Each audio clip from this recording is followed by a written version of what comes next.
I've often heard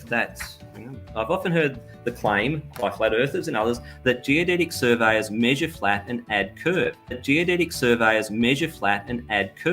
Well, I've just shown you in those observations just before that they don't actually measure flat. If the triangles are big enough, they're not measured flat. They do have curve. But now I'll show that also, that even with these corrections, there's not really any evidence to say that they add curve. But I hear you, how is this evidence for a spherical Earth? Couldn't this all just be trigonometry being done on a flat plane, matching the distances on a flat plane?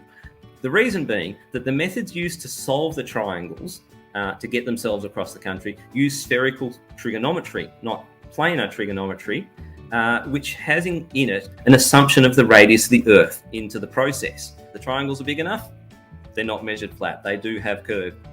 Which has in it an assumption of the radius of the Earth into the process. They're not measured flat, they do have curve. An assumption of the radius of the Earth into the process. That's right. So doesn't that mean they assumed the radius to determine the radius? Geodetic surveyors measure flat and add curve. They assumed the radius to determine the radius.